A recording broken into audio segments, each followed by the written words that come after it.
Have you ever finally stopped and somehow felt guilty? You sit down, nothing urgent is happening, your body is tired, your mind is full, and you know you need a break. But instead of peace, your mind starts whispering you should be doing something. You are wasting time. You are falling behind. Rest still feels wrong. Not because rest is wrong, but because somewhere along the way, your brain learned that stopping is unsafe. For some people, rest does not feel like recovery. It feels like laziness. It feels like weakness. It feels like losing control.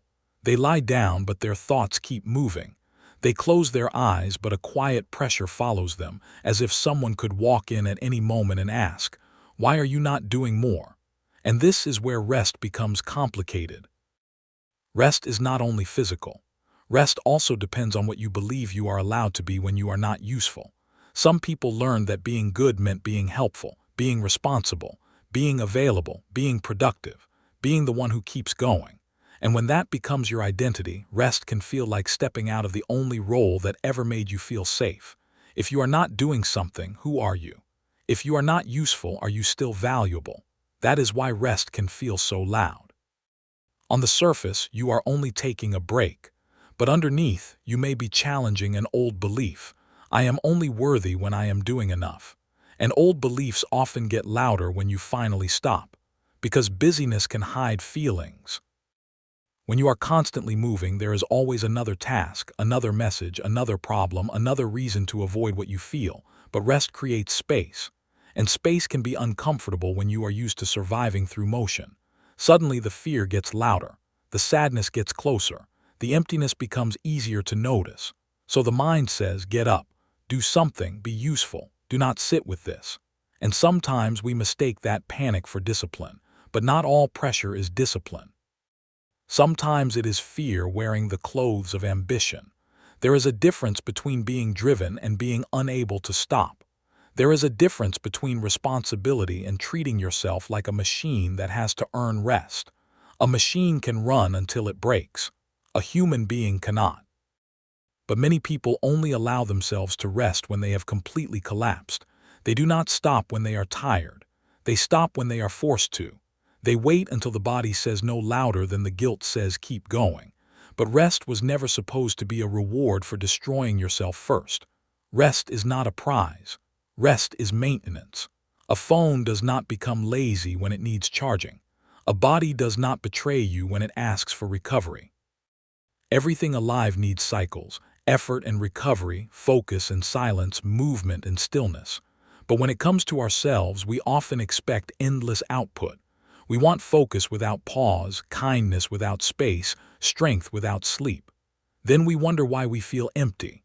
The problem is not that we need too much rest. The problem is that we often wait too long to need it. By the time rest finally arrives, it does not feel peaceful. It feels unfamiliar. And unfamiliar things often feel wrong at first. Just because rest feels wrong does not mean rest is wrong.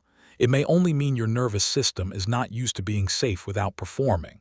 A quiet room, an unfinished list, a day where you are not proving anything. That can feel strange when you are used to measuring your worth in completed tasks.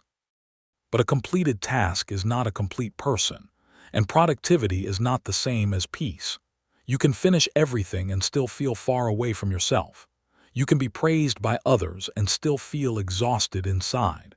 You can look disciplined from the outside while quietly abandoning your own needs every day.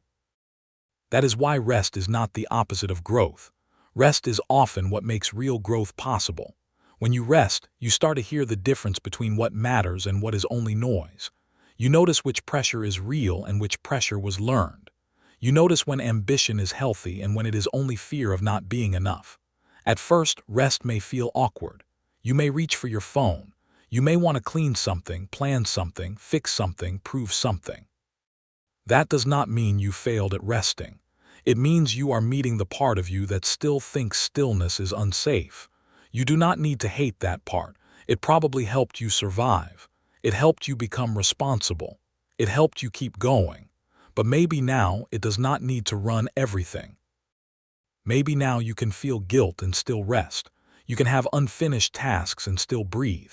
You can disappoint the voice that demands constant output without ruining your life, Because rest is not quitting, rest is not weakness, rest is not proof that you lack ambition. Sometimes rest is the first honest thing you have done all day. It is the moment you stop treating yourself like a project. The moment you admit, I am not only here to produce, I am also here to live. So if rest feels wrong, do not rush to shame yourself for it. Ask whose voice you hear when silence feels like failure. Because sometimes the thing that feels wrong is not the thing hurting you. Sometimes the thing that feels wrong is the thing trying to heal you. Rest may feel uncomfortable at first, but so does freedom when you are used to earning your place. And maybe today, rest is not a sign that you are falling behind. Maybe it is the place where you finally return to yourself. If this helped you see things a little differently, consider liking the video and subscribing to The Quiet Why. Being tired does not make you weak. It makes you human.